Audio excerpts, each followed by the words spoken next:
Hi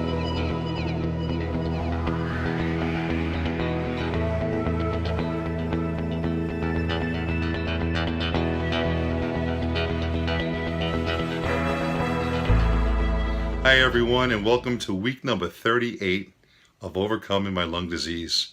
I really appreciate you guys joining me like you do on a weekly basis. It means a lot to me. Last week we talked a little bit about CBD oil, and I want to show you. I have it right here.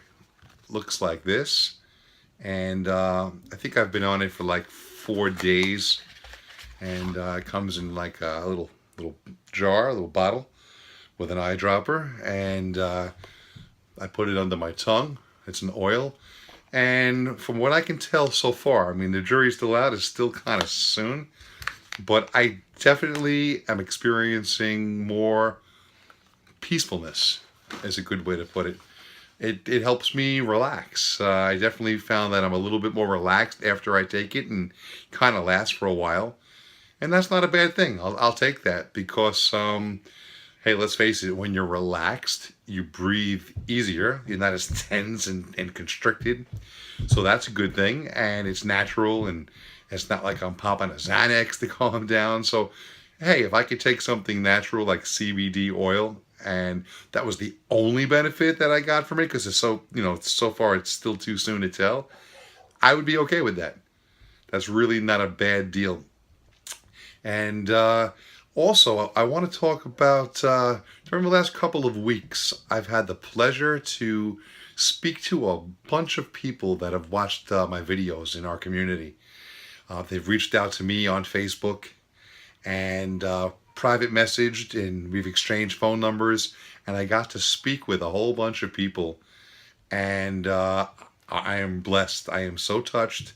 I want to, you know who you are. I want to thank you guys so much for the kind words that you've said. I mean, some of you said that you watched all my videos, you knew all the episodes. I mean, that is mind-blowing. I really want to try to help as many people as possible, and I've been validated. You guys have given me a validation. Some people say, why do you need validation? I'm only a human being, and it's really nice to hear that I've made a difference in some people's lives, and that's just phenomenal. And this week I want to talk about some different things. I want to get off the beaten path maybe, and come down the rabbit hole with me, guys, if you would indulge me. Since my biopsy, February of 2015, I pretty much have not been able to work. And I'm a 50-year-old man who's worked all his life, many times 2, 3 jobs, and it's been quite an experience. Let's put it that way. I've had a lot of time to sit and think about life, think about things. I guess that most people, I mean, I certainly was caught up in the rat race. You have to go back and forth, and you're in this race of this thing called life. And what is it really all about? You want to pay your bills, and you got to make your money, and you want to go on vacation, and you want to buy a car, you want to buy a house, and the list goes on, and start a family, and buy more things and more stuff. And no, this is not going to be a George Carlin skit, but yeah, stuff. For those of you who used to like George Carlin, I'm one of those people. But what do you do with that stuff?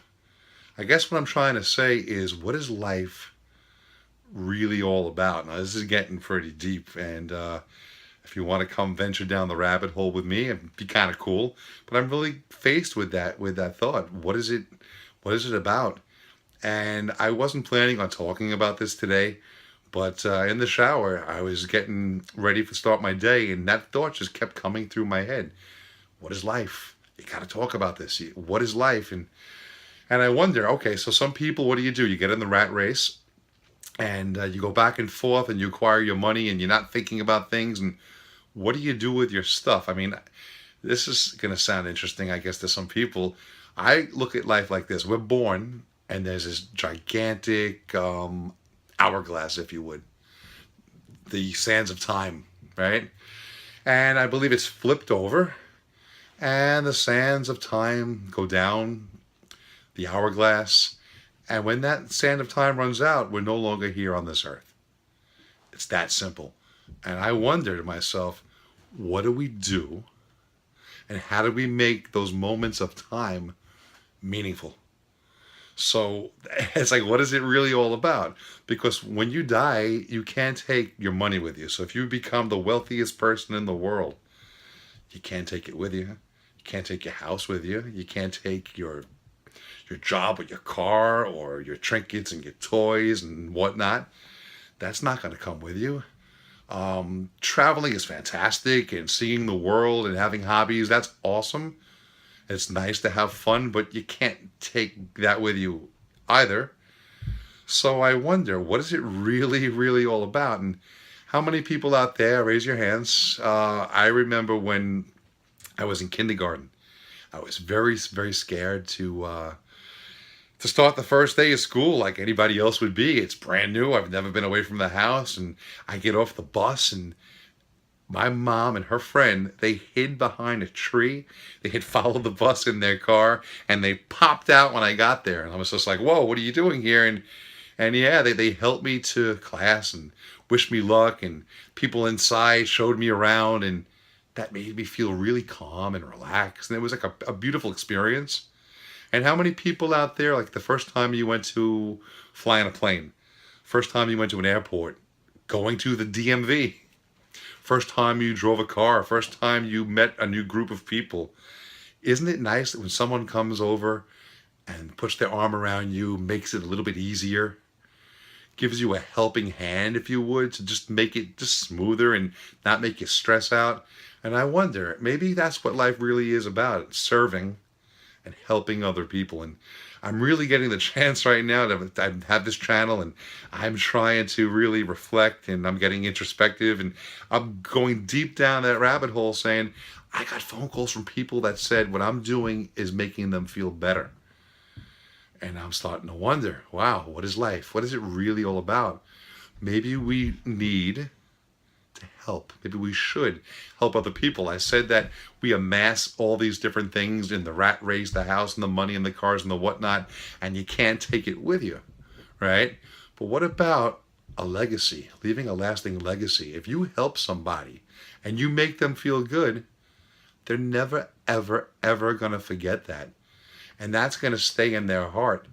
And maybe they're going to be inclined and learn from that and help somebody else and perpetuate that. So there's a lasting legacy. Maybe you've made a couple of changes in people and they were like, wow, I can't believe people were so nice. They made me feel good. I'm going to reciprocate and do the same, pay it forward type situation. That's something when you're gone that you can have a legacy where people could say, hey, he started that. Or even if they don't say that, you can just rest assured in your own knowledge that you made a difference while you were here. I mean, I got this wake up moment that just came to me. I never had that, going back and forth in the car to work every day and getting up on the stage and playing gigs with the band and just everything that I did, work related. I didn't give it much thought about the rat race and the back and forth. I mean, going back and forth to work every single day, I never really thought about these things because I was caught up like everybody else. And then you got to pay your bills. You got to keep the lights on. You got to take care of your family. But at the end of the day, why are we really, really here? I mean, I'm not here to talk about religion. I never would, but I'm a very spiritual person. But there's got to be a reason for our existence, at least in my mind. This is how I feel. I don't think we just randomly came to this planet and let's go around, feed our faces, and make our money and self-indulge, and boom, we're gone. That doesn't even make sense to me. Yet people are human and we fall into those trappings. And only, I guess, the holidays come around. There's certain times of the year where people reflect on family, or they go to houses of worship and such, and maybe those times they can get kind of closer to the meaning or the purpose of life. But I'm trying to just let you know how I've been thinking about life in general. Like, why are we here? And I really think it boils down to helping and making the world a better place, giving everyone a helping hand up, and just taking care of thy neighbor. And thank you for indulging me and letting me ramble on and on. And I'm going to leave you guys in a little bit with a poem that I was thinking about while I was in the shower. I just printed it out, and I absolutely love this, by Rudyard Kipling, called If. So if you will indulge me, let me just read this to you, because this sums up, to me, almost what life is all about. It goes something like this. If you can keep your head when all about you are losing theirs and blaming it on you, if you can trust yourself when all men doubt you, but make allowance for their doubting too, if you can wait and not be tired by waiting, or being lied about, don't deal in lies, or being hated, don't give way to hating, and yet don't look too good nor talk too wise.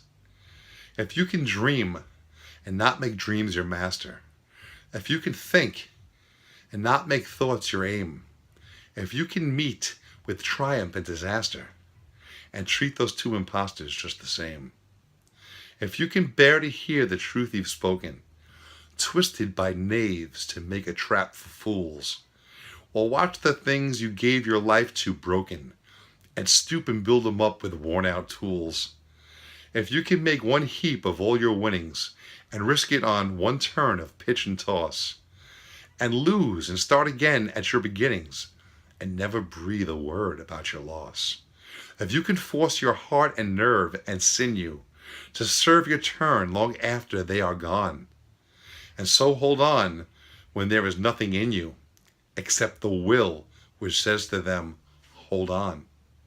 If you can talk with crowds and keep your virtue, or walk with kings nor lose the common touch, if neither foes nor loving friends can hurt you, if all men count with you but none too much, if you can fill the unforgiving minute with 60 seconds worth of distance run, yours is the earth and everything that is in it, and which is more, you'll be a man, my son. That's just, I have the chills. That's an amazing, amazing poem by Rudyard Kipling called If, and I'm going to put that up on this video, underneath in the description, in case you guys have never heard it before. It's really cool. I think it's quite pouring into what I'm talking about. Anyway, I think I've rambled. If you're still here at the end of this video, thank you so much for indulging me. I just needed to do something different off the beaten path today. It's been burning through my soul. I have to just get this out there. I really want to know that meaning of life, and I would love to strike up dialogue and meet more people and get more Facebook friends. If you guys want to call me and exchange numbers and get these message boards lit up, that would be fantastic. I think it's great to have dialogue and discussion and open people's eyes and realize, it's just not about just happiness and sadness and disease and wellness. It's just the whole ball of wax all rolled into one. If you like my videos, as always, don't forget to give it a thumbs up. Share them, pass them along. If you haven't subscribed already, please subscribe. There's the button down below. Hit that button. That would be really cool. If I can tell that I have more subscribers, that means that you're enjoying my content. And that's pretty much it for this week. I will see you guys next week. And as I always say, remember, live inspired.